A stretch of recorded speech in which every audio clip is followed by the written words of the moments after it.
Então, eu entro no Observatório do Clima. O Observatório do Clima é uma rede de organizações não governamentais, hoje são 95. As maiores organizações ambientalistas do país integram o observatório, e nosso foco é a questão climática. Então, tem Greenpeace, WWF, tem SOS Mata Atlântica, são 95 unidas para trabalho em rede no que se refere a clima. Essa é a história do observatório. O observatório tem 20 e poucos anos já, 22, 23 anos de atuação.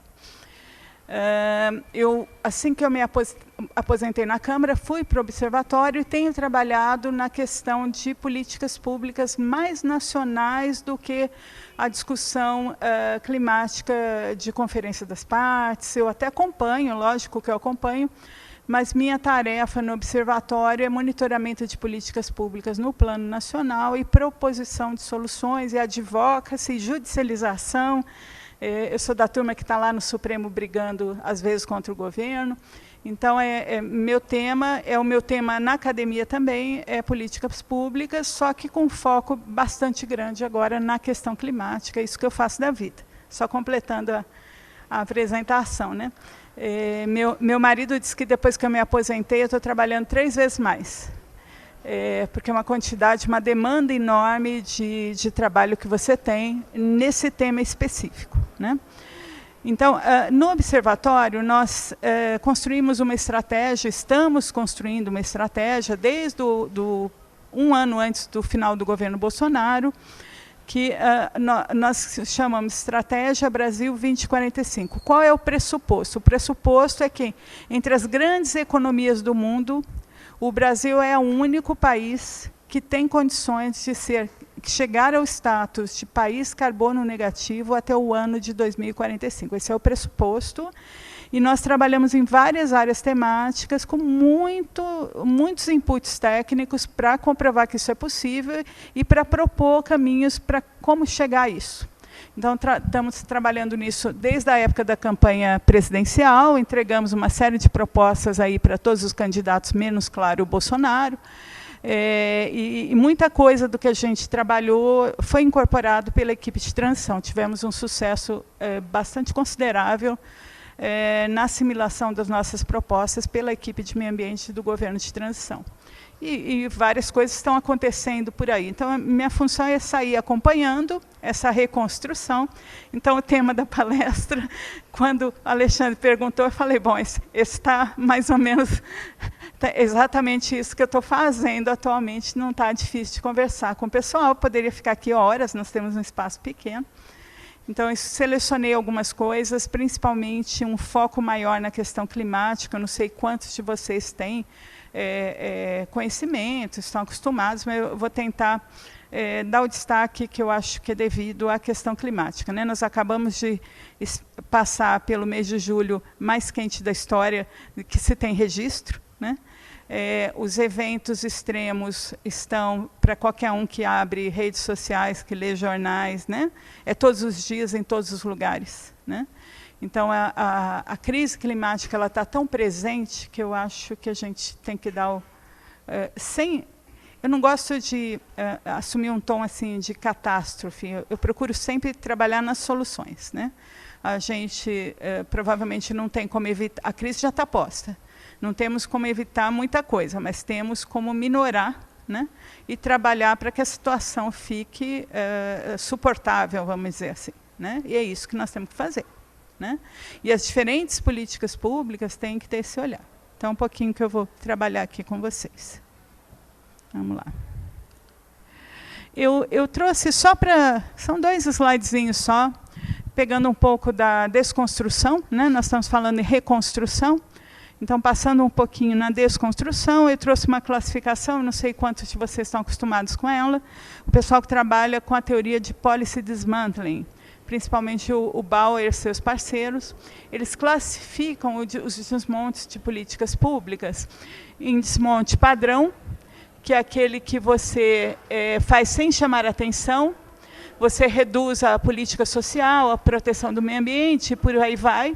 Reduz em termos de número de instrumentos ou da própria intensidade da política pública.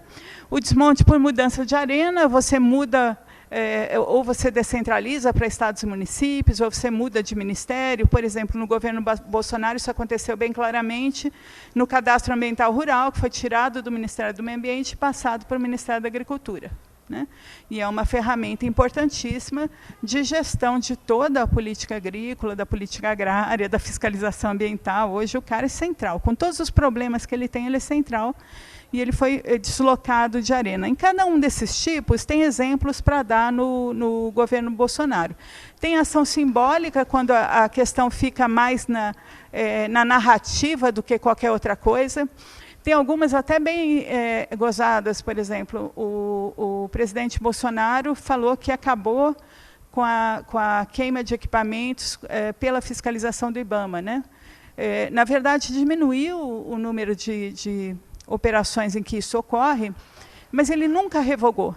E ele falou para inúmeros repórteres que tinha revogado, ele nunca revogou. Está lá. Então, a gente teve um monte de retrocessos regulatórios, mas a revogação da possibilidade dessa destruição de equipamentos do crime não foi um exemplo. Ele nunca foi mexido, né? Então, ficou muito mais na narrativa do que qualquer outra coisa. Na esfera de narrativa, tem também uma deslegitimação dos órgãos ambientais e seus agentes. Eles foram, acima de tudo, deslegitimados, né? Eu tenho muito contato com o pessoal da fiscalização do IBAMA, e tem horas... eles nunca foram muito queridos, mas ficou no governo Bolsonaro numa situação em que, se eles estavam numa pequena cidade na Amazônia, se entrassem num restaurante, o dono do restaurante ia pedir para eles saírem, porque senão ele ia perder os clientes que estavam lá. Então, assim, essa deslegitimação, ela é muito no plano simbólico, né? Na prova, que veio muito com a narrativa, principalmente do presidente da República, mas de várias outras autoridades.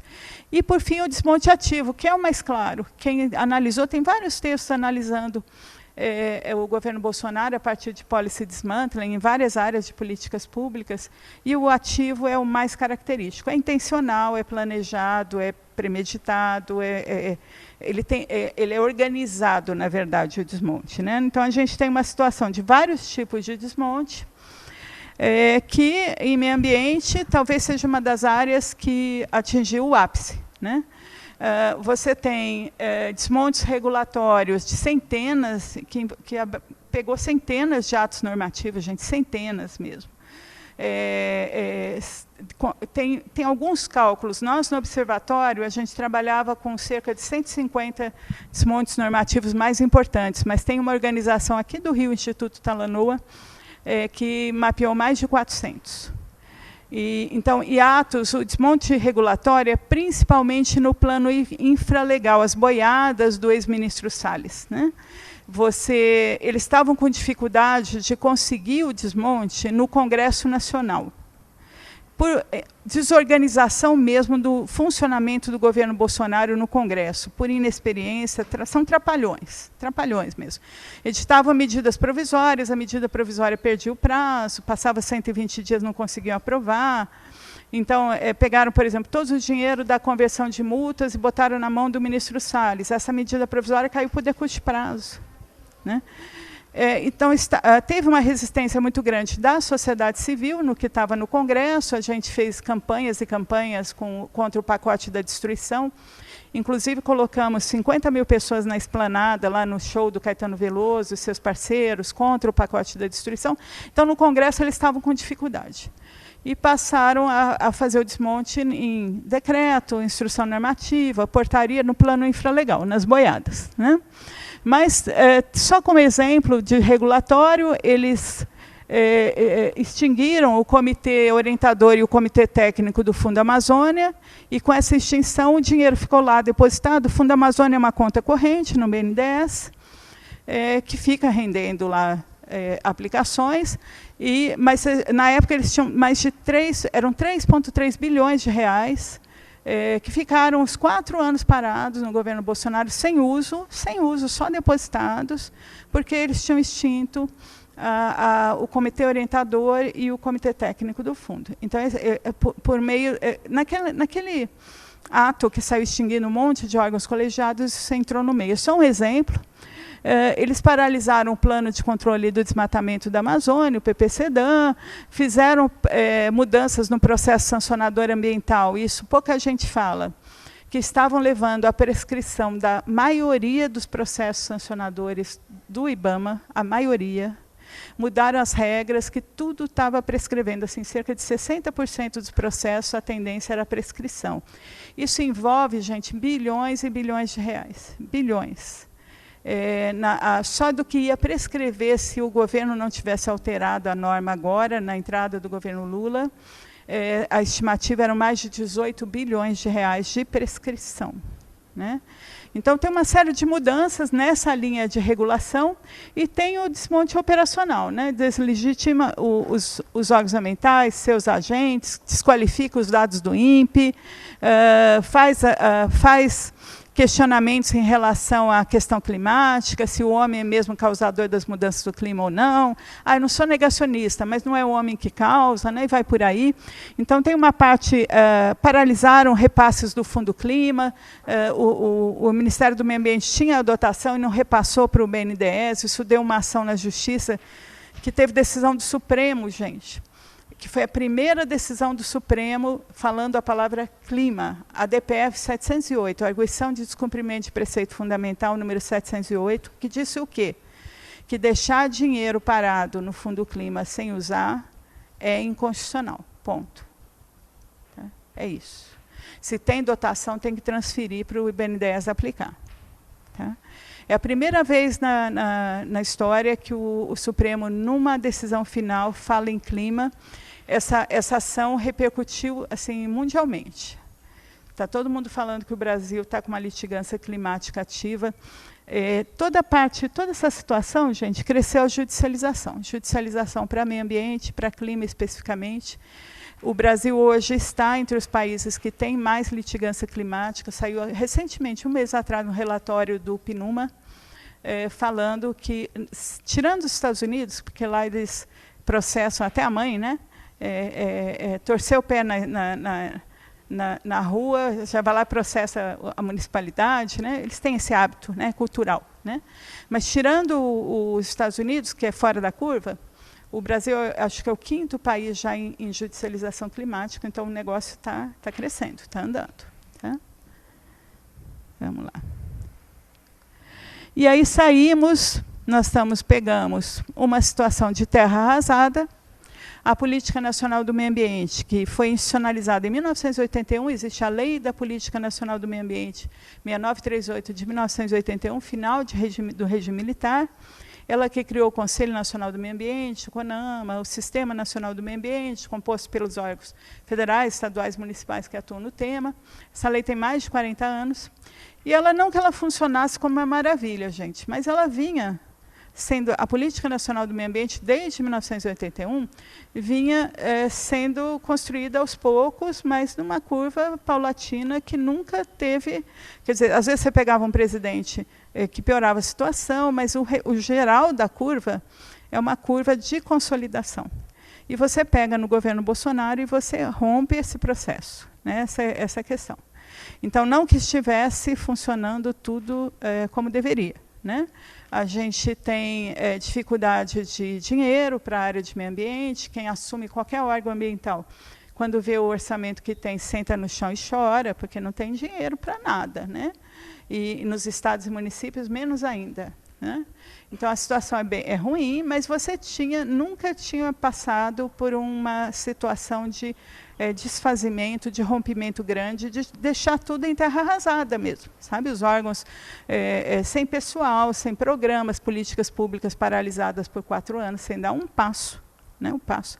O próprio CAR, que foi para o Ministério da Agricultura, como ele entrou em 2019 e como ele saiu em 2022, é igualzinho, ele não teve evolução, ninguém fez automação do CAR. E dos 6 milhões e 500 mil registros no CAR, acho que 29 mil só foram validados pelos estados, depois de 10 anos do Código Florestal, né? 11 anos. Então, as políticas ficaram paralisadas, essa é a questão, é a opção pela não política pública, e você vai reconstruir agora, gente, com um componente importante. A crise climática nunca esteve tão forte. A gente trabalhava, quem trabalha com o tema clima, eu lembro quando estavam discutindo a legislação de 2009, a Lei da Política Nacional do Clima de 2009, era tudo, a gente achava que ia dar certo, né?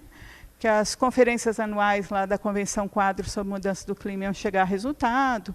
Em clima, gente, eu não sei se vocês acompanham, existe uma Convenção Quadro sobre Mudança do Clima, de 1992, da Rio 92. E por que Convenção Quadro? Porque quando ela foi assinada, você já sabia que ela ia ser complementada por outros atos. E aí teve protocolo de Quioto, que não deu certo, primeira fase, segunda fase de protocolo de Quioto, e teve o que está valendo agora, que é o Acordo de Paris, assinado em 2015. Né? Que também lá não está dando muito certo, mas a gente tenta, a gente, né, vai tentando botar isso para frente. Mas a crise climática ela nunca esteve tão forte. Tem uns relatórios, tem um painel da ONU que chama IPCC, Painel Intergovernamental das Nações Unidas sobre Mudança do Clima.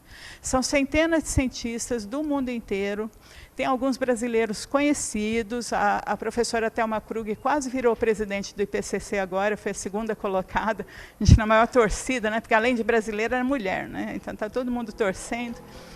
Ele foi criado em 1988 para analisar mudanças climáticas. E ele publica séries de relatórios analisando tudo o que tem a ver com o clima. Né? E nós estamos na 6ª série de relatórios. Desde 1988, eles publicaram 6 séries. A 6ª série passou a ser publicada no 2º semestre de 2021 e terminou há pouco tempo. E eles trazem um monte de coisa, e tem como vocês lerem, eu aconselho a ler. Tem um resumo, um summary for policymakers, um report for policymakers, eu não lembro o nome, mas tem um resumo mostrando aquilo tudo que eles estão apontando tecnicamente, mostrando aquilo com uma linguagem mais fácil. Tá? E é só entrar no site do IPCC e procurar o relatório lá para os policymakers, que é mais simples de ler. Eu peguei só algumas frases, gente, mas assim, são 4, na verdade, documentos bastante complexos, muito detalhados, e eu peguei só algumas frases, só para vocês terem ideia. E o IPCC sempre foi tucanão, gente, sempre foi, nunca falava, é um desastre, vai acabar, o mundo está acabando, ele nunca fez isso. Ele sempre foi muito político na forma de colocar os resultados. Na 6ª série, eles abriram o verbo. Tá? Abriram o verbo, porque a situação está muito ruim. Né? Então, alguns recados. Né? Desde a era pré-industrial até hoje, a humanidade já emitiu 2,4 trilhões de toneladas de dióxido de carbono. Desse total, 58 foram emitidos entre 1850 e 1989. E 42% entre 1990, isso é ontem, em tempos históricos, né? Isso é ontem, e 2019. 17% de todo o carbono emitido foi lançado no ar apenas na última década. Então, a gente tem um monte de tratados, compromissos internacionais, metas estabelecidas nacionalmente por cada país, mas nós não estamos conseguindo mudar. Pelo contrário, a coisa está piorando num ritmo bem esquisito. E aí chega a crise climática posta. Né? Isso que o IPCC está colocando. E aí eles dão um recado, dá para consertar. É um pouco, eu sempre tento falar, não é corrigir tudo, mas dá para minorar o que a gente está aprontando, no que a gente não pode deixar piorar. Né? Esse é o recado central. E os cientistas falam que, se a gente quiser ter pelo menos 50% de chance de estabilizar o aquecimento global em 1,5 graus, considerando os níveis pré-industriais, que é os termos que o tratado usa, o Acordo de Paris e a Convenção Quadro, a gente precisa reduzir até 2030 43% das nossas emissões. Não vamos fazer isso, gente, mas seria necessário. E o passar de 1,5 graus, entre, por exemplo, 1,5 graus e 2, significa, por exemplo, colocar em risco real praticamente todos os corais do mundo. Então, o meio grau faz muita diferença, principalmente em termos de efeitos para a biodiversidade. Faz muita diferença. Tá? Então, a meta do Acordo de Paris originalmente era 2 graus e, se possível, 1,5 graus. Hoje ninguém fala nos 2 graus, todo mundo tenta bater, fala assim, nós não podemos deixar passar de 1,5 grau, nós vamos passar, mas nós temos que agir para voltar e deixar o equilíbrio em níveis suportáveis, né? Isso que se trabalha hoje. E, como eu falei, julho de 2023 foi o mês mais quente da história. E o Brasil? O Brasil é santinho porque tem um monte de floresta? Muita gente pensa isso, gente. O Brasil não é santo, não. Tá? O Brasil é o 5º maior emissor, e se você considerar a Europa separada, não, unida, o Brasil passa a ser o 6º, porque aí a Europa entra na lista. Nós estamos atrás da China, que tem uma população gigante e tem uma economia que depende muito do carvão, né, para a parte energética. Nós temos os Estados Unidos com uma sociedade altamente consumista e emissora de gás de efeito estufa, né, a sociedade do desperdício, do jogar fora, né, do descartável. Temos a Rússia e a Índia, todas as duas dependem de carvão, e temos o Brasil. Se a Europa entrar como um bloco único, ela entra, eu acho que depois dos Estados Unidos. Nós estamos em 5º lugar nas emissões. Tá? Isso pouca gente entende, porque a maior parte assim, do senso comum entende, é um país muito florestado, estaria com baixa emissão. Mas o problema da gente é que as nossas emissões, em 49%, são decorrentes do desmatamento.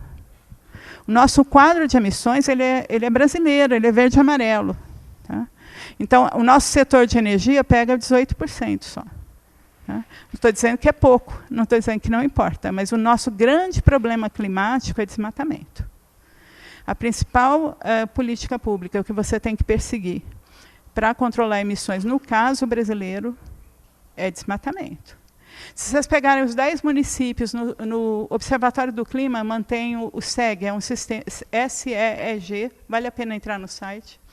Nós temos o controle das emissões dos 5.570 municípios brasileiros, tá, há mais de 10 anos. Tem estados que usam o SEG como dado oficial mesmo, de graça, né, que tem todas as planilhas para baixar como foi feito o cálculo. E é mais ou menos metade dos recursos do Observatório do Clima é para manter o sistema de controle de emissões. A gente tem dados bem mais detalhados que o governo federal, na verdade. Tá? E o SEG, ele dá para ver os dados de emissões nacionais, estaduais e municipais. Quando bota os municipais, e você manda botar em ordem de emissão, os municípios que mais emitem gás de efeito estufa no país, é assim, variam, eles competem, cada ano mudam um pouquinho, mas Altamira, São Félix do Xingu, sabe assim, é só município da Amazônia, só aparecem nos 10 mais, além dos municípios da Amazônia, São Paulo normalmente em 4º lugar e Rio de Janeiro normalmente em 9º. O resto, os municípios que mais emitem gás de efeito estufa no país são municípios amazônicos. Então, tem que entender essa realidade para entender a importância do desmatamento estar caindo, porque o desmatamento já está caindo no governo Lula. Né? Esse ano ainda vai sair alto, porque o controle do desmatamento é medido de meio do ano a meio do ano. Então, nós vamos pegar 6 meses de governo Bolsonaro. Então, esse número que vai sair agora, no final do ano, ainda vai ser alto. Mas o desmatamento, se pegar desde a entrada do governo Lula, eu vou mostrar um gráfico, abaixou bastante. E é muito importante isso pela questão climática, pela questão da biodiversidade, por um monte de coisa, né? Pela sociobiodiversidade, pelo que a gente está causando para as populações tradicionais, mas essa ligação direta com emissão de gás de efeito estufa, ela não é tão frequente. Quer dizer, as pessoas que não trabalham não pegam isso. Aí eu peguei os dados da pandemia, depois eu peguei 2021 do SEG, mas eu peguei da pandemia. Em 2020, a média de emissão de dióxido de carbono por brasileiro foi de 10,2 toneladas brutas contra 6,7 da média mundial. E o aumento de emissões de gás de efeito estufa em 2020, em plena pandemia, 9,5%. O mundo inteiro caiu nas emissões, e nós caímos no PIB e aumentamos as emissões. O que isso significa, gente? Que a gente está degradando e emitindo gás de efeito estufa sem gerar renda. É isso. Na prática é isso. Tá? Isso tem a análise não é uma economia muito sofisticada para chegar a essa conclusão. O PIB não é exatamente o indicador melhor do mundo, mas ele é fácil de entender. Né? a gente está degradando, devastando, emitindo gases de efeito estufa e não estamos gerando dinheiro. É isso. Tá? A pandemia é bem significativa para mostrar isso. O Brasil tem um problema, eu vou tentar explicar e já passo para o desenho para vocês entenderem. O Brasil está cometendo pedalada climática. Tem uma ação na Justiça movida por 6 jovens ativistas climáticos, 4 do Engajamundo e 2 do Fridays for Future Brasil, a ONG da Greta no Brasil, em que os jovens, desde 2021, estão processando o governo brasileiro, falando, você corrija essa pedalada climática. O que é essa ação? Por que é pedalada? Por que o Brasil está pedalando em relação ao clima? O acordo mais importante que está valendo, o Acordo de Paris. E o Acordo de Paris fala que as metas nacionais, o coração do Acordo de Paris é a NDC, o documento nacionalmente determinado. E o que o Acordo de Paris trouxe de novo? Cada país vai prometer o que pode. Então, tem promessas para a economia toda, a economia wide. A nossa quando, em 2015, foi considerada foi considerada ambiciosa por ser economia wide, mas os números, até teve gente que questionou, dizendo que podia ser mais. Né? Mas você estabelece o quanto você vai reduzir de emissão de gás de efeito estufa, e isso tem que ficar sendo atualizado pelo menos de 5 em 5 anos, junto ao secretariado do acordo. Né? E você não pode, cada país promete o que quiser. Né? Eu só vou trabalhar na área energética. Pode falar isso? Pode. O Acordo de Paris não amarra. Tá? Mas você, quando vier atualizar, você tem que ser mais ambicioso, nunca menos. Então, você tem que ser progressivo nas suas ambições. O Brasil chegou em 2015, o primeiro documento, falou, até 2025 eu vou reduzir 37% das minhas emissões. E até 2030, 43%. Com base em quê? Com base nas minhas emissões de 2005. Aí ele chegou em 2020, aí deu 5 anos, o governo tinha que atualizar. Né? E ele manteve os mesmos percentuais, você pode manter os mesmos percentuais, só que ele mudou o número de 2005. Aí eles falam, mas o meu inventário está mais sofisticado, está mais correto, tá. Ou eu usei mais parâmetros, sim. Mas você não pode ser menos ambicioso. O que importa para a Convenção do Clima, gente, é quanto você emite. Né? Não importa qual é o inventário brasileiro que foi usado. Né? Então, aí eles justificaram tecnicamente, mantiveram os percentuais e geraram uma pedalada, considerando 2030, de 409 milhões de toneladas de dióxido de carbono equivalente. Isso pega a emissão de vários países, gente. Isso é muita emissão. Tá? Aí, quando chegou, teve muita pressão no governo Bolsonaro, em 2022, o ministro do Meio Ambiente foi lá e fez propaganda, nós vamos enfrentar a pedalada, né? Não usou esse termo, mas vamos corrigir. Né? E eles mudaram para 50% em 2030, mas eles mudaram de novo o número de 2005, eu juro. Tá? E aí gerou... em 2020, o pedaço, aqui considerando menos 43%, que você tinha em 2005, 2133, menos 43%, dá 1.208. O que eles falaram que tinha em 2005, lá quando eles mudaram, e aí o 43% dá 1.617, dá uma diferença aí de 409 milhões de toneladas. E aí eles mudaram, virou 50%, mas ainda tem uma pedalada de 73 milhões de toneladas. O México foi condenado na justiça por uma pedalada que eu acho que não chega a 20 milhões. Tá? E os jovens estão lá lutando, tá? Não sei o que vai dar, está em conciliação com o governo. Eu sou uma das advogadas que apoia os jovens. E eles são o máximo, gente, porque eles decidem eles não aceitam a gente ficar escrevendo sem conversar com o que vai ser colocado no processo. Eu sou fã de todos. E nós estamos em processo de conciliação do governo. O Lula, no Dia Mundial de Meio Ambiente, 5 de junho, falou que vai corrigir a pedalada. Prometeu. Né? Gente, esse é o nosso quadro de emissões. Isso aqui é bem importante entender.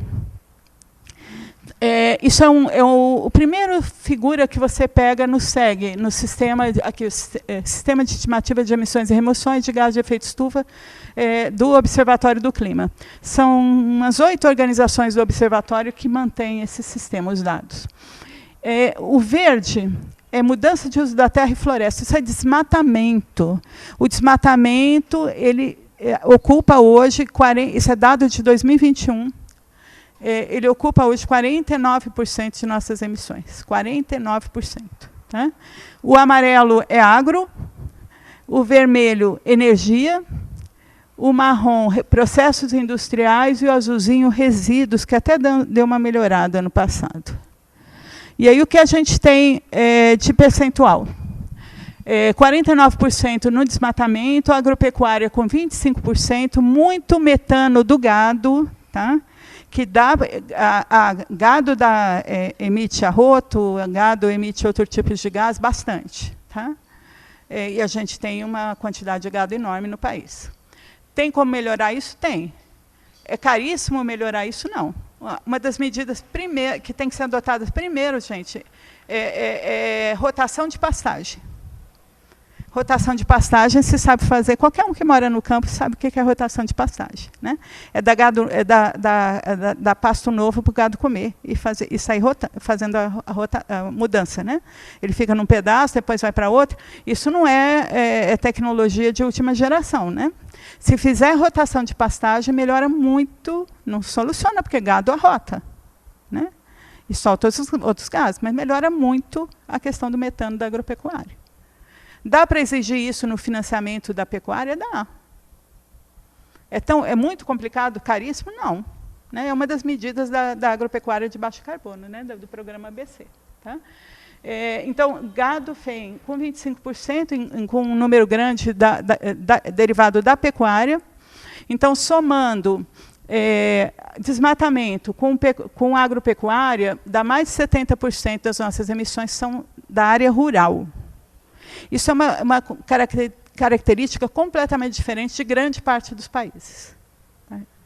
Isso é importante entender. Tá? Emissões por energia, 18%, e processos industriais e resíduos, 4%. Então, a gente tem uma característica bem clara, e as políticas públicas na questão climática, tem que olhar todas essas fontes? Tem.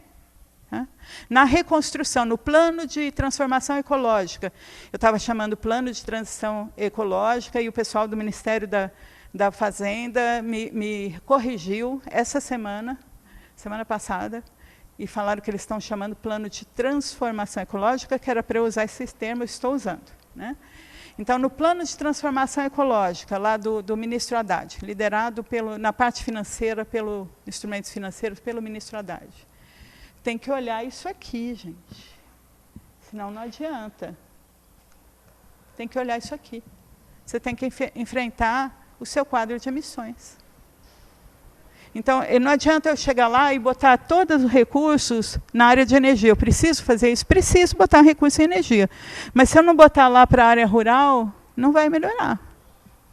Se eu não entender que tem que controlar o desmatamento e botar dinheiro para isso, e trabalhar com recuperação de áreas degradadas e por aí. Então, as soluções variam conforme esse quadro. Elas têm que levar em consideração esse quadro. E tem problemas que não são só do governo Bolsonaro, gente. Por exemplo, o Fundo Clima, ele tem um histórico de aplicação de não obedecer isso aqui. Eu estou no comitê do Fundo Clima, a primeira reunião agora é dia 24, quinta-feira. Tá? Uma das reclamações que todo mundo com certeza vai fazer é que o histórico do Fundo Clima, e não é só o governo Bolsonaro, tem uma dissociação entre o que o fundo aplica e isso aqui, a realidade das nossas emissões. Então, a parte florestal no Fundo Clima é um pedacinho desse tamanho. Eles aplicam muito em máquinas e equipamentos e muito região sudeste. Então, ela é distorcida em termos de fontes de emissões e de regionalização. Porque a maior parte das emissões estão lá no desmatamento da Amazônia. Principalmente da Amazônia. Não só da Amazônia, mas principalmente da Amazônia. Aqui eu trouxe bem rapidinho, gente, só para vocês saberem que existe uma lei da Política Nacional sobre Mudança do Clima. Ela prevê alguns instrumentos, eu só chamei a atenção de alguns. Existe a previsão, desde 2009, de um Plano Nacional sobre Mudança do Clima. É um metaplano. O que é o metaplano? Ele dá diretrizes para outros planos. Então, no Plano Nacional sobre Mudança do Clima, tem que ter disposições sobre o PP-CEDAM, o Plano de Controle do Desmatamento da Amazônia, o PP-Cerrado, o Plano de Expansão Energética, o Plano da Siderurgia, e por aí vai. Então, o Plano Nacional sobre Mudança do Clima, na nossa legislação, é um metaplano que abrange vários outros planos, inclusive de um setor que a gente fala muito pouco e faz muito pouco no Brasil. No setor, não, de uma faceta da política climática, que é a adaptação, gente. A crise climática já chegou, os morros estão despencando, as pessoas estão morrendo, as pessoas estão sendo afogadas, né? E o Brasil não trabalha direito com adaptação, não trabalha mesmo. E a adaptação é uma parcela da política climática em que você tem mais problemas de injustiça social, é tanto que a gente tem esforços grandes aí de trabalho no que a gente chama de justiça climática, né? Porque quem sofre os efeitos das mudanças climáticas com mais intensidade é pobre, é negro, é mulher chefe de família e por aí vai. É população tradicional, tá? Que não tem muito onde sair, né? Não vou mais morar mais aqui, não, mas eu vou comprar um apartamento lá numa área mais segura, que não despenca, né? Então, a população mais pobre sofre mais. E a gente trabalha muito pouco no nosso país com adaptação. O governo Lula está começando a refazer o Plano Nacional de Adaptação. Eles devem levar uma primeira versão para a Conferência das Partes, agora no final do ano, da Convenção do Clima, mas bem genérica, ainda não vão detalhar. Mas tem que ir além de papel, gente, tem que ir além do PDF, né? Porque não é mais papel. Tem que ter medidas concretas, eu acho, inclusive, com destinação de recursos a fundo perdido. Do que conseguirem captar para a questão climática internacionalmente, acho que tem que destinar uma boa parte aí à adaptação, porque é tudo muito caro e tem muita injustiça, e você tem que trabalhar de uma forma multissetorial nas políticas públicas, então tem que trabalhar com política habitacional, tem que fazer drenagem nas nossas cidades, porque a gente não faz direito, né? Isso tudo é caro, tudo é muito caro. Então, não está nem de perto o Ministério do Meio Ambiente, com o dinheiro que ele gerencia, mal paga servidor, né? Então, tem que ser uma outra estrutura para a captação de recursos para a questão das áreas de risco. Isso é na reconstrução, tem que estar lá priorizado, né? Além do Plano Nacional sobre Mudança do Clima, a lei trouxe o Fundo Nacional. O Fundo Nacional, na parte não reembolsável, ele fica no MMA, no Ministério do Meio Ambiente, mas o dinheiro é bem pequenininho, pequeno mesmo, gente. Acho que esse ano não deve ter nem 10 milhões. Mas a grande parte do Fundo Clima passa para o BNDES, que faz empréstimos. O gerenciador da parte reembolsável é o BNDES. E nessas aplicações que eu falei que tem umas distorções aí de não representar aquele quadro de emissões de forma, pelo menos, próxima, né? E nem regionalmente. O Fundo Clima, por exemplo, não aplica na Amazônia, achando que o Fundo Amazônia já dá conta, né? Que também é gerenciado pelo BNDES. Tem os planos de prevenção e controle do desmatamento, as resoluções da Comissão Interministerial de Mudança Global do Clima, e por aí vai. Tem uma lista enorme nessa lei, eu não vou ficar lendo, porque isso é chato, tá? Mas fala muito em instrumentos econômicos. A lei da política do clima tem uma coleção. Então, fala em linhas de agentes financeiros, fala em quantitativos orçamentários, mecanismos financeiros econômicos, e vai por aí. E fala de uma coisa que está começando a ser trabalhada agora, tá? Estabelecimento de padrões ambientais de metas por fontes setoriais mesmo, tá? O governo agora o governo acabou de botar no Congresso, via senadora Leila Barros, do DF, uma versão atualizada da proposta deles para a lei do mercado de carbono, tá? Entrou agora à tarde, acabei de receber um zap. Não vai ser uma proposta do governo, eles colocaram numa senadora da base. E por que colocaram no Senado? Colocaram no Senado para não gerenciar o presidente da Câmara, que não é uma figura fácil, acho que todos vocês acompanham pelos jornais, né? Então, eles vão entrar, o texto do governo acabou de entrar como um substitutivo da senadora Leila num processo que existe sobre o tema no Senado. Acabou de ser colocado. Já dá para comentar. Mas, para botar esse mercado para funcionar, tem que ter controles setoriais de emissão, né, e metas setoriais, tudo isso vai ter que ser trabalhado agora. Uma das coisas, eu até botei mais para o final, mas uma das coisas que está pendente é qual vai ser o órgão gestor desse mercado. Gente, o que eu acho do mercado de carbono? Só fazer um comentário bem geral. Eu acho uma ferramenta que pode ser relevante, mas ela não é a solução para todos os males. Não se vai resolver todos os problemas climáticos com o mercado de carbono, ponto. Tá? Nem tem condição de ser assim, porque você tem alguém emitindo e alguém que vai lá sequestrar o carbono. Se você quer que realmente diminua a emissão e tudo fique realmente pequeno, né, você está falando em emissões líquidas, mas se você orientar o mercado assim, para recuperação ambiental, eu até aceito, pode ser importante. Tá? Mas eu acho deixa eu me explicar melhor. É uma ferramenta importante, o texto que está indo do governo, eu li ontem, não está ruim, mas ela não vai ser a solução. Política climática envolve toda a produção econômica, gente. Não é no mercado que vai solucionar tudo. Ele tem um papel, tem que ser bem cuidado, tem que ser bem implementado, até para não deslegitimar a própria ferramenta, mas ele não é a solução para todos os males. E tem muita gente que trabalha nessa área, com um viés mais econômico, que coloca o mercado dessa forma. Tá? Então, para o mercado dar certo, vamos falar filosoficamente, alguém tem que continuar emitindo, porque ele vai pagar para o outro para recuperar, vai pagar para o outro para sequestrar, certo? Na contabilidade. O ideal é que o que está emitindo diminuísse sempre, não é isso? Então, para ele bombar, ele tem que se desaparecer ao longo do tempo. Eu não sei se eu estou sendo falando muito economês.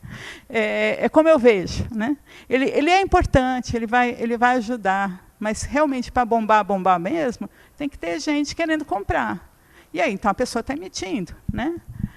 O ideal mesmo é que isso, com o tempo, o mercado perdesse a sua razão de ser. Só estou filosofando e não tratando do ponto de vista econômico isso. Tá?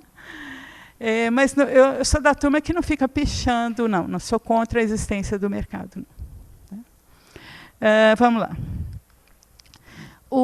Tem instrumentos institucionais nessa lei, então tem um Comitê Interministerial sobre a Mudança do Clima, já foi restabelecido, mas não num decreto agora de junho de 2023, mas não teve ainda a primeira reunião. Eu estou esperando ansiosamente, porque o SIM, o Comitê Interministerial sobre Mudança do Clima, ele vai decidir sobre a pedalada. E como eu sou advogada lá dos meninos, um dos advogados dos meninos, eu estou esperando a tal da reunião do SIM para eles falarem que o Lula pode corrigir a pedalada. Né? É um órgão só governamental, sim, com representantes da maior parte dos ministérios. Uma coisa que o governo Lula fez é colocar meio ambiente e clima em muitos ministérios, tá? Em muitos. Tá? Meio ambiente dá quase 30, clima chega perto de 20. Não lembro exato o número, mas tem qualquer ministério que vocês entrem, se vocês botarem meio ambiente e clima, vocês vão achar alguma atribuição. Isso é legal? Eu acho que sim, porque a política ambiental não pode ser um gueto no Ministério do Meio Ambiente.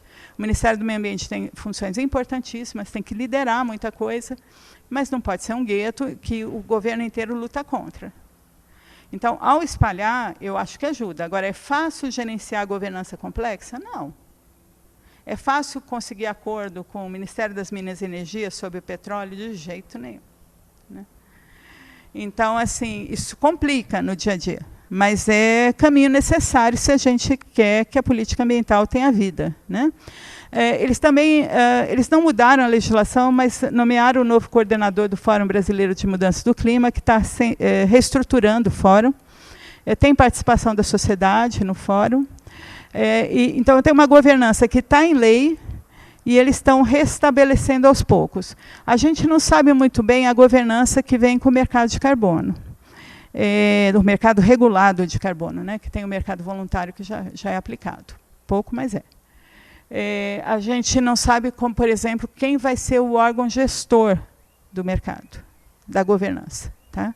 No texto, se vocês pegarem o texto que a senadora Leila protocolou hoje, só está usando órgão gestor. Órgão gestor. E como ela botou num processo que é de iniciativa de parlamentar, eles nem podem detalhar, porque dá vício de iniciativa. Só projeto do governo mesmo, protocolado pelo governo, é que pode criar órgão, é que pode falar isso é do IBAMA, isso é do Instituto Chico Mendes. O parlamentar, ele legisla falando órgão competente, Conselho Nacional do Meio Ambiente no uso de suas atribuições estabelecidas pela Lei 6938 de 1981. Parlamentar não inventa nem novos órgãos, nem cria novas atribuições. Ele sempre trata com órgão competente.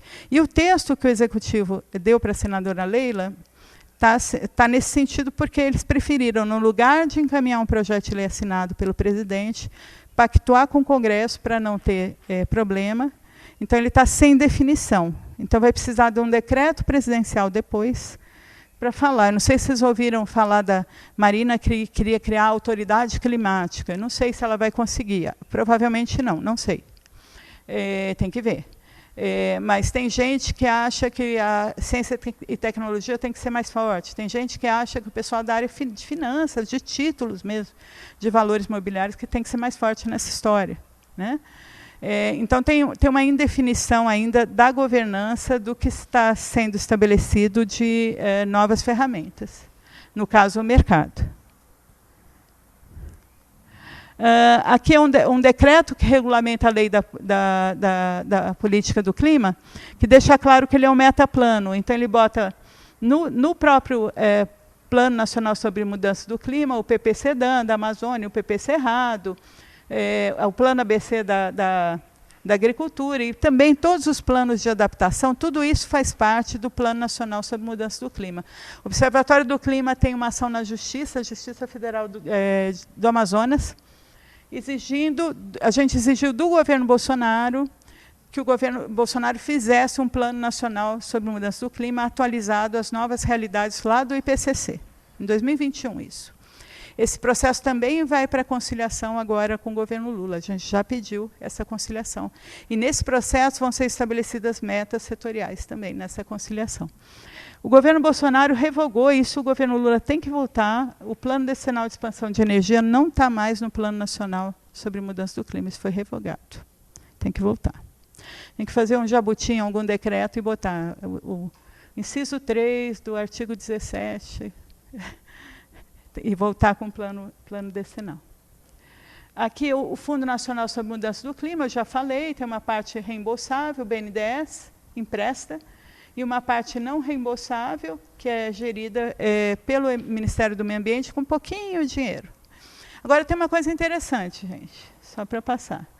É pouquinho dinheiro porque o governo contingenciava tudo, e não é governo Bolsonaro, é desde sempre, contingenciava tudo. Então, eles começaram a botar cada vez mais dinheiro para o BNDES, porque no BNDES não é contingenciado. Só que há uma decisão, a ação que eu falei, a DPF 708, que tratou do repasse, obrigou o governo a repassar dinheiro para o Fundo Clima. O ministro Barroso escreveu que fica vedado o contingenciamento das receitas que integram o fundo. Há uma vedação do Supremo a contingenciar recurso destinado ao Fundo Clima. Então, agora a gente pode começar a falar em deixar dinheiro no MMA para doar, e não só dinheiro no BNDES para emprestar. Porque tem uma garantia do Supremo Tribunal que falou que se tem de dotação orçamentária para o Fundo Clima, tem que usar. É inconstitucional não usar. Tá? Essa decisão foi 10-1, gente. Até o ministro Mendonça votou com a gente. O único que votou contra foi o ministro Nunes Marques. Tá? 10-1. O do Fundo Amazônia também foi 10-1. Aí a gente tem o processo de reconstrução. Eu já comentei, eu vou passar, eu queria que depois vocês olharem. Tem no site do AC, o volume 1, pelo menos, está lá disponível, tem em inglês, português, da Estratégia 2045 do Observatório do Clima. A gente apontou 72 ações de reconstrução nas 8 áreas que nós estávamos trabalhando, e quase o mesmo número de ações para os primeiros 100 dias do governo. O governo está indo bem em relação ao geral das ações, mas nos 100 dias, gente, não conseguiu quase nada. E eu acho que, em grande parte, pela confusão que gerada pelo 8 de janeiro, o governo se desestruturou, então cobrar nos 100 dias muito resultado, né? Tem 400 boiadas, vocês ainda não revogaram, não voltaram com 300. Né? Não vou, porque lá não é revogar, porque quem revogou foi o Bolsonaro, em geral. Né? Então, você tem que retomar a política pública. Não retomaram em 300, mas em 100 dias não deu tempo, tá, gente? Isso ficou bem claro. No primeiro dia, o governo Bolsonaro, primeiras assinaturas, na posse do presidente, tinha vários atos de meio ambiente. Foi a única área de política pública que teve isso claro. Porque a maior parte do que ele assinou no 1º de janeiro foram medidas administrativas, a composição do governo, os decretos sobre cada ministério. Né? Mas, em meio ambiente, ele assinou a retomada do plano de controle do desmatamento da Amazônia e botou junto o plano do Cerrado, previu o plano de todos os biomas, né? Mata Atlântica, Caatinga, Pampa, todos os biomas vão ter um plano específico. Eles já estão atualizando o plano do Cerrado agora, porque acabaram de atualizar o da Amazônia e estão atualizando agora, começando a atualizar o do Cerrado. E estão mexendo em alguma coisa no Pantanal também. Então, o decreto não só retomou o plano, o PPCDAN, isso no dia 1º, tá? Como previu planos de controle no desmatamento em todos os biomas. No 1º de janeiro foi retomado o Fundo Amazônia, que estava com os 3 bis parados lá. Né? Na verdade, isso dava para fazer só com a reconstituição do comitê orientador e do comitê técnico, porque o dinheiro estava lá. O Fundo Amazônia, como eu disse, é uma conta corrente, que o dinheiro fica lá. E ele é usado conforme as regras com os doadores. Tem 2 comitês que dão a governança do fundo. O que o governo Bolsonaro fez foi extinguir esses comitês. Então, no dia 1º de janeiro, o presidente Lula retomou os comitês e o Fundo Amazônia já deu as diretrizes de aplicação para esse ano e para o próximo. Os comitês já estão funcionando. No dia 1º de janeiro, foi alterado o decreto que regulamenta a lei de crimes ambientais, corrigindo parte das boiadas que estavam levando à prescrição das multas todas. Tudo isso 1º de janeiro. Se deu data para a retomada do CONAMA, se deu data para a retomada do programa Procatador, que hoje tem outro nome. O presidente Lula é bastante ligado nessa história de catador. É bem impressionante. Eu acompanhei no Congresso, na Câmara, a Lei dos Resíduos Sólidos, de 2010. Ela demorou 21 anos tramitando no Congresso. E o presidente Lula, quando esteve na presidência, acompanhava o processo pessoalmente, a gente recebia documento, no sentido de atender às demandas dos catadores, do Movimento Nacional dos Catadores. Né? Então, é um tema que ele acompanha, então eles já recriaram o que a gente chamava Programa Pró-Catador, agora o nome, até anotei mais para frente, maior. Então, logo no dia 1º saíram botando um monte de coisa, mas são centenas e centenas de atos desse tipo que tem que ser feitos. E aí, nos 100 dias, não deu tempo. E eles estão acontecendo agora. É isso que a gente está vendo. Estão começando a acontecer. Ainda falta muita coisa, tá, gente? Nós vamos publicar até o final de setembro, no site do Observatório do Clima, que a gente está chamando Monitor 2045. Ele já está em teste. Nós já estamos monitorando cerca de 100 políticas públicas nos vários ministérios, e a tendência é dobrar isso. E estamos as 95 organizações do Observatório colocando todos os dados de monitoramento que a gente tem do que está acontecendo no governo federal. Tá? Isso vai ser disponível para todo mundo, com todos os dados, sem nenhum corte, a partir do final de setembro. A gente só está originalmente era uma planilha Excel com 23 parâmetros. E essa planilha se transformou num programa de computador. Então, inclusive, assim, vai entrar automaticamente quanto que está de empenho orçamentário na política tal, amanhã vai estar atualizado. É um programa de computador que vai levar as principais políticas de clima e meio ambiente de uma forma mais ampla, numa atualização disponível para todo mundo. Então, essa é uma trabalheira, mas está saindo. Daqui a pouquinho sai. Eu trouxe alguns exemplos de reconstrução no governo Lula e trouxe as contradições que eu acho que vocês vão querer debater. Então, só exemplo, resumo. Meio ambiente e clima como tema transversal na organização administrativa do governo federal, retomou o plano de controle do desmatamento da Amazônia, retomou do Cerrado, mas ainda está no início, retomou o Fundo Amazônia, que ainda não começou a fazer as doações, mas está caminhando para fazer isso agora, nos próximos 1 mês, 2 meses, acho que já sai alguma coisa, pelo menos assim espero. Correção dos retrocessos no processo sancionador ambiental, retomou o CONAMA, voltou a funcionar. O nome do programa Pró-Catador é Programa Diogo de Santana, que é um catador que faleceu, Pró-Catadores e Pró-Catadores para Reciclagem Popular. Esse é o nome oficial. E tem agora anunciado o Plano de Transição Ecológica, que o Ministério da Fazenda gosta de chamar Transformação Ecológica. Tem variado o que sai no jornal sobre quais são os eixos, mas é mais ou menos isso, tá? Porque tem variado. Tem hora que sai agricultura, aí na outra vez que o secretário fala, não sai. Então, assim, peguei um que é o que estava na maior parte das notícias. É um plano que fala em finanças sustentáveis. Essa parte de finanças sustentáveis é tocada pelo Ministério da Fazenda, pelo ministro Haddad, mas ele está liderando, em geral, o plano, mas em conjunto lá com o Ministério do Meio Ambiente. Adensamento tecnológico, bioeconomia, transição energética, resíduos e economia circular, mudança do clima e nova infraestrutura. Mas esse plano, gente, está bem no início. A primeira medida é o que foi feito hoje, terminar a proposta do governo para a lei do mercado de carbono. Eles estão falando em medidas no curto prazo sobre sustainable bonds. Estão falando, a partir dessas iniciativas, de aumentar muito o dinheiro do Fundo Clima, muito, é muito assim, 10 vezes, tá? Muito. Tá?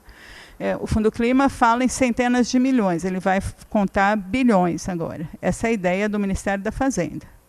O que o Ministério da Fazenda está fazendo, mercado de carbono, sustainable bonds, e uma proposta de regulamento, não de lei, sobre taxonomia verde. Para o que é realmente ou não investimento sustentável, finanças sustentáveis. Isso é baseado tem alguns países que fizeram, e a Europa fez. A União Europeia tem uma diretiva de taxonomia verde. Eles querem trabalhar. Se eles forem espertos, eles não botam isso no Congresso, porque vai dar rolo, né? Vai dar ruim. Discutir o que é verde ou não com uma bancada ruralista que domina qualquer votação, né? Então, o ideal mesmo é que eles trabalhem isso no âmbito do executivo e soltem algum tipo de decreto ou resolução do Conselho Monetário Nacional, o que quiserem. Tem várias saídas para isso. Tem poucas informações. Eu acho, até uma crítica minha, que eles tinham que estar discutindo, o povo tem que saber, gente, a academia tem que saber, está muito pouco debatido, né? As coisas no Ministério do Meio Ambiente, elas são mais transparentes. Eu acho o Ministério da Fazenda, eu acho que não sei se é pelo tema ou não tem a tradição de trabalhar botando para consulta pública toda hora, né? Eu acho que porque eles estão falando em mais de 100 medidas para esse plano de transformação ecológica. E do Ministério da Fazenda seria só a parte de finanças sustentáveis. O resto são vários outros ministérios envolvidos. Mas quais são as 100 medidas? Não sai isso, sabe? Saem alguns exemplos. Eu acho que realmente está precisando abrir aí a caixinha e falar o que eles estão pensando. E não, daqui 2 meses, sair a lista completa. Assim, eu sinceramente acho que... não acho que está acontecendo nada de errado. Eu só acho que eles não estão acostumados a trabalhar de uma forma de fazer consulta como o Ministério do Meio Ambiente faz. Dizem que vão fazer consulta daqui 30 dias para a taxonomia verde. Diz que vai sair uma consulta. Aqui sobre resultados efetivos, gente. Isso eu peguei do diretor de fiscalização do IBAMA. Não é o dado oficial do desmatamento, é o dado do DETER. O DETER é o sistema rápido que vê só os alertas de desmatamento. O DETER foi concebido para ajudar o IBAMA a fiscalizar, mas ele é um indicativo do que está acontecendo, que vai ser representativo no número do PRODES, que é o nosso número oficial, né, de desmatamento. Pegando os alertas de desmatamento, isso é a Amazônia, versus autos de infração do IBAMA em infrações crimes contra a floresta. Tá? E aí, pegando de 2019, início do governo Bolsonaro, até 2023, vocês podem ver que os alertas de desmatamento do INPE caem quando aumentam as multas do IBAMA. Tá? Fica bem claro. Tá? O IBAMA, lá com seus 720 fiscais para o país inteiro, uma boa parte deles velhinhos barrigudinhos que já deveriam ter sido aposentados. Tá? Não, gente, é porque eles ficam lá até o último ano que podem, porque não dá, eles já foram 1.800, são 720, com condições de ir para a Amazônia, segundo o presidente do IBAMA tem falado, não chega nem a 400. As pessoas não conseguem pular no helicóptero, pular do helicóptero para o rio, pendurar numa corda, tem limite. Tem limite. Né? Eu lembro uma vez que eu cheguei, isso é 2018, começo de 2018, eu fui ver uns problemas com as condicionantes de Belo Monte, e tinha uma tropa de fiscais voltando para Brasília.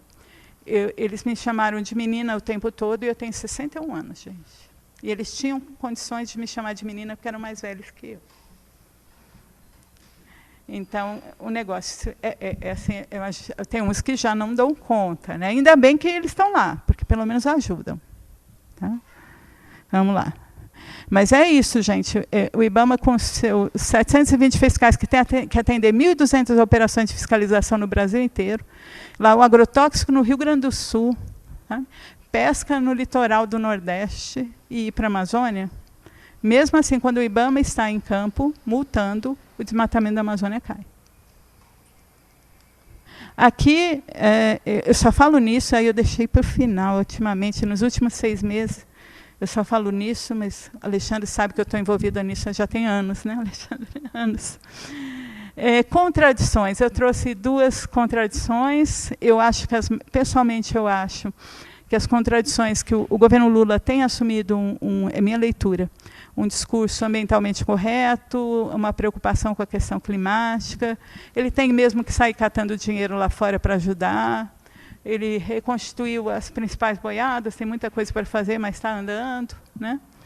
Mas na área de energia a gente já esperava, e com destaque para o petróleo, a gente já esperava que a gente ia lidar com as maiores contradições. Pode ter outras, assim, asfaltamento de uma BR no meio da Amazônia. Pode ter outras. Mas a área de energia é mais claro. Porque a questão da geração da renda petroleira sempre foi muito cara ao Partido dos Trabalhadores. E é coerente o posicionamento deles. Né? Tem todo um discurso, vocês devem lembrar do pré-sal, de que a renda petroleira vai ajudar em saúde, educação. A gente não vê isso acontecer.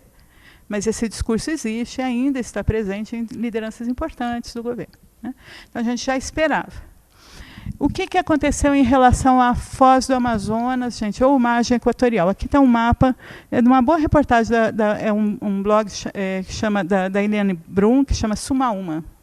Eles fizeram várias matérias sobre a região. A margem equatorial brasileira tem 5 bacias sedimentares. A Foz do Amazonas é essa aqui, olha. Essa aqui, ó. O bloco 59 do rolo está aqui, ó. Esse aqui. Ó. Tá? O Alexandre acompanhou bem isso. São 1, 2, 3, 4, 5, 6, 7. Eu neguei 5 da empresa total nesse quadradinho aqui, desses aqui. No final de 2018. Disse, o mesmo não que o presidente do IBAMA disse agora, eu disse na época, para perfuração. Não está na etapa de produção, é uma licença de perfuração. Você vai perfurar para ver se encontra petróleo, e se tem petróleo também em quantidade suficiente para gerar a produção. Entre a licença sair de perfuração e você produzir realmente no bloco, normalmente você bota 1 década. Tá? Então, os blocos perfurados agora só vão produzir entre 2030 e 2040, em plena crise climática.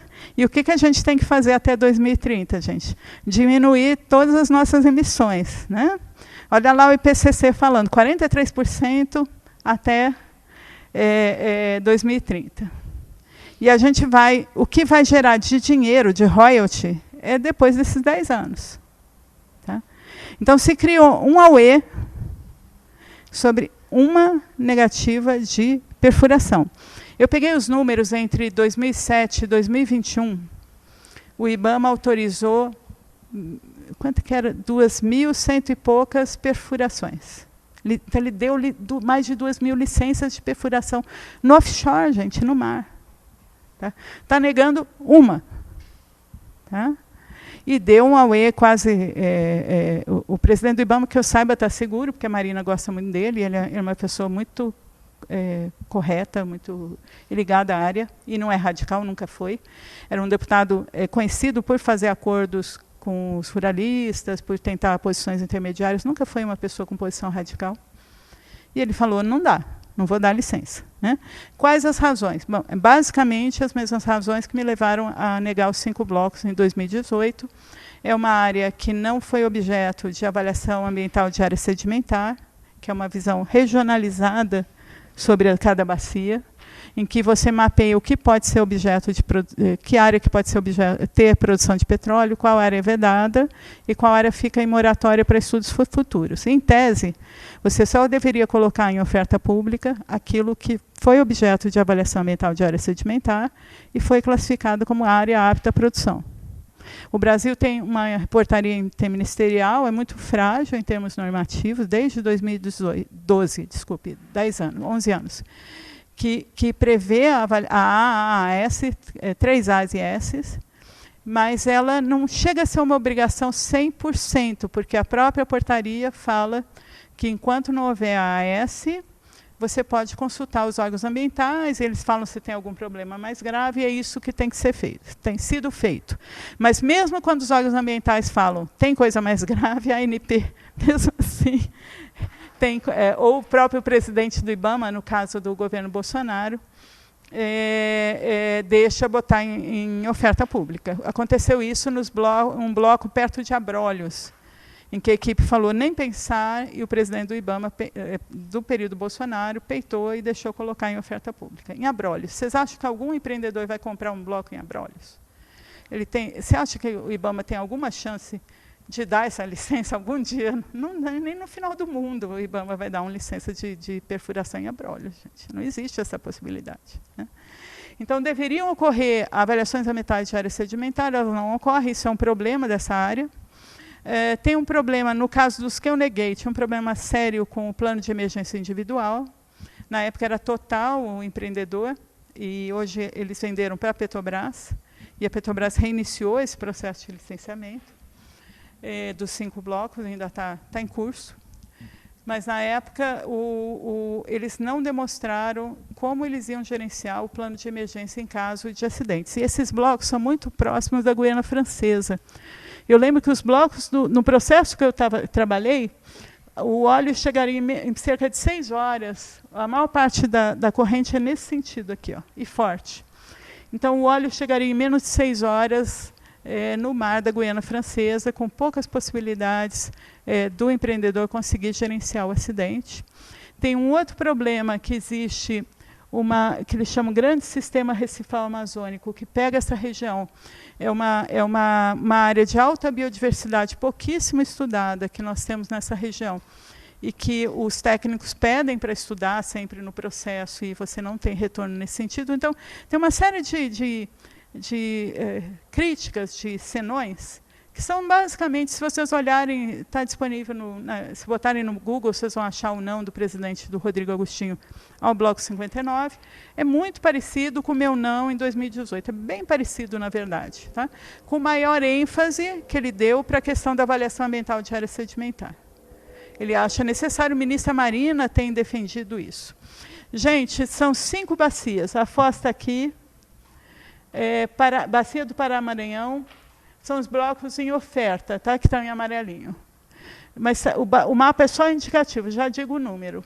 Aqui a Bacia do Pará-Maranhão, Bacia de Barreirinhas, em que a exploração seria mais no raso, mais próxima da costa, altíssima biodiversidade, altíssima. Tá?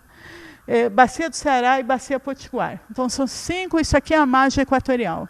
O problema não é só do Bloco 59, ponto. Só na oferta permanente da ANP, hoje, tem 280 blocos na margem equatorial, 280. Então, a finalidade não é, tadinho, deixa eles pesquisarem um bloquinho só para ver se acham petróleo. Tá? Existe um projeto de expansão da produção de petróleo na margem equatorial, e é grande. E é grande. Tá? Aí, é certo ou errado? Bom, o Brasil tem que decidir. Do ponto de vista de clima, que é a área que eu trabalho, isso é muito errado. Tá? Esse petróleo, para quem trabalha em clima, tem que ficar enterrado. Tá? O Brasil tem que parar totalmente de explorar petróleo? Não. Mas ele tem petróleo suficiente para o seu consumo interno. Isso aqui é exportação, gente. Hoje o Brasil produz 30% a mais do que ele usa. E mesmo nas estimativas lá que a Petrobras coloca, nós vamos precisar desse petróleo em 2030. Nós vamos precisar desse petróleo em 2030 se a gente não fizer ferramentas políticas para a gestão de demanda, nem para eficiência energética, nem nada disso. Então, se a gente continuar usando fóssil feito louco, a gente vai precisar realmente desse petróleo em 2030.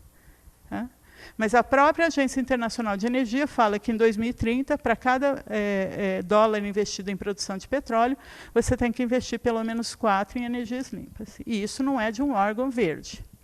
A Agência Internacional de Energia não é exatamente um órgão verde. Tá? Então, eles mesmos falam, não dá, tem que trabalhar, senão o negócio vai ficar muito ruim. Né? Então, esse é o mapa. Assim, o pessoal bem a cidade mais próxima é Oiapoque. O maior apoio em termos de equipamentos é o Porto de Belém, que é o porto maior, mas é longe, gente. Dá 2 dias de barco lá para aquela região do Bloco 59. É longe mesmo. E é isso aí. Isso é a questão. Eu acho contradição, tá? Eu acho que não vai gerar... Tem outra coisa, a gente até conversou sobre isso antes de começar. A produção de petróleo offshore é altamente concentradora de renda. Então, ela não, esse dinheiro, o royalties só vai entrar depois de 2030 e vai produzir um emprego que não é um emprego de alto nível, gente. A maior parte da compra que eles fazem de equipamentos são empresas internacionais e empresas do Sudeste. O que gera de emprego para a região? Tá? É segurança, motorista. Para gerar esse tipo de emprego, gente, usa os produtos da sociobiodiversidade, você gera muito mais renda para esse pessoal do que isso. Para gerar subemprego, tem outros caminhos para o Pará e para o Amapá. Tá? Porque realmente entra royalties? Entra. Mas o dinheiro não tem exatamente promovido justiça social em petróleo. Isso, aliás, não é no Brasil, em qualquer lugar do mundo. Não é exatamente um vetor da economia que gera justiça social. Pelo menos não no histórico que a gente tem. Bom, essa é uma das contradições, pelo menos no meu ponto de vista. Eu continuei aqui no petróleo, no novo PAC. Né? O PAC é composto por 9 eixos de investimento, cada um deles desdobrados em subeixos. E a área de petróleo e gás está no subeixo transição e segurança energética. Do total de 540 bilhões a serem investidos no eixo, 62% são em projetos fósseis. Em combustíveis de baixo carbono, o orçamento é 26 bilhões. Para mim, tem algo errado com isso aqui, gente. E o discurso bem construído, correto, sobre desmatamento da Amazônia, sobre bioeconomia, sobre justiça climática. O governo está com um discurso com propostas bem construídas, mas, para mim, isso aqui é contraditório. Tá? Por isso que eu coloquei as contradições. Tá? Aqui estão os números que eu falei. Um relatório de 2022 da Agência Internacional de Energia, aponta que em 2030, para cada dólar investido em combustíveis fósseis, outros 5, eu falei 4, é 5. Outros 5 serão destinados a fontes limpas de energia, e em 4 em ações de eficiência energética e gestão da demanda. Nós estamos começando a trabalhar com várias organizações numa perspectiva de cenários, meio que para rebater o cenário de que a gente, em 2030, vai precisar do petróleo da margem. A gente está começando, o estudo deve ficar pronto até o final do semestre.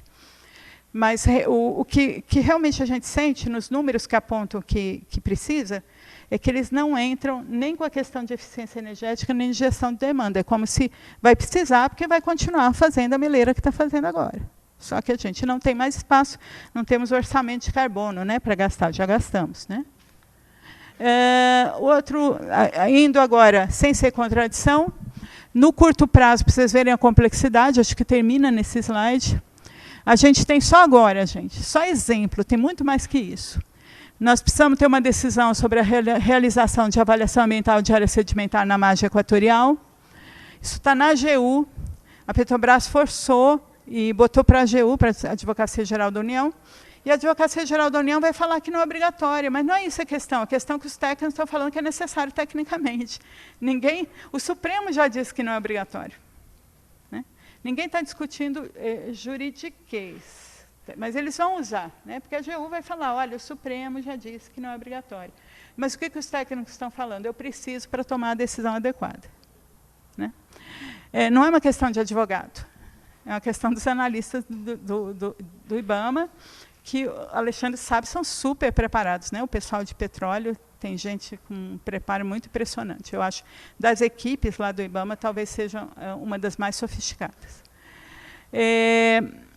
Temos que barrar o pacote da destruição no Congresso Nacional, está para votar a nova lei de agrotóxico, que o pessoal chama de lei do veneno, está para votar uma nova lei de licenciamento que implode com o licenciamento ambiental no país, está para votar uma do marco temporal antes do Supremo, querem votar agora dia 5, para falar que tem marco temporal, antes que o Supremo coloque que não tem, ou que tem não tem com moderações, até o Supremo está sendo na linha do meio, mas nem isso eles querem. Então, tem o que a gente chama pacote da destruição no Congresso, que está lá. Né? Temos que atualizar até o final do ano o Plano Nacional de Adaptação, detalhar as ações do Plano de Transformação Ecológica, aprovar a Lei do Mercado de Carbono, nós não definimos ainda a governança, temos que botar dinheiro no Fundo Clima, temos que botar dinheiro no Fundo Amazônia, temos que implementar o Bolsa Verde, que o governo tem dinheiro esse ano. Na transição de governo, nós conseguimos uma ampliação, uma expansão orçamentária de 550 milhões de reais. Eu estava na equipe de transição, mas eu já tinha avisado que não queria, que prefiro ficar no Observatório do Clima. Eu me divirto mais falando o que eu penso. E no governo eu não ia poder falar o que eu penso. Eu estou muito velha para isso também. Mas o governo teve uma expansão no Ministério do Meio Ambiente de 550 milhões de reais, e 200 milhões foram para o Bolsa Verde, que era um programa que tinha sido extinto pelo Temer, quando teve uma crise fiscal muito grande. E como era o programa lá no Ministério do Meio Ambiente com maior volume de recursos, eles cortaram por ele. E é um programa que dá, parecido com o Bolsa Família, mas que você dá um tanto de dinheiro, não é todo mês, acho que é trimestralmente, para ajudar a proteger a floresta. Né? E esse programa existia há muitos anos, é fácil de aplicar. Aí a gente botou 200 milhões lá na transição para o Bolsa Verde, e eles têm gastado 200 milhões esse ano. Eu estou agoniada, porque não começaram a pagar ainda, sabe? Eu sou rapidinha, eu falo, mas como é que não começou? Porque o dinheiro está lá disponível. Né? Então, isso é bem imediato, tem que aplicar os 200 milhões de Bolsa Verde esse ano para poder ter 200 milhões ano que vem. Porque qualquer que seja o ministério que mexa com o orçamento, se o órgão não usa, ele não tem no ano seguinte. Você vai aprender isso rapidinho, qualquer um que for ordenador de despesa de órgão público. Né? Se você não consegue usar, que está na dotação orçamentária, ano que vem não tem. Né? Então, a minha preocupação é eles não usarem logo e ano que vem não ter o dinheiro do Bolsa Verde. E tem que expandir realmente a agricultura de baixo carbono. O governo começou eles abaixaram 0,5% dos juros de quem faz agropecuária ABC, mas precisa ter um cronograma para que nossa agropecuária... Por mim, todo o plano safra seria ABC, se me perguntarem. Todo. É dinheiro público, o governo tem condições, tem direito de impor condições. São só exemplos, gente, é muito desafio. Espero que tenha dado para ter uma ideia.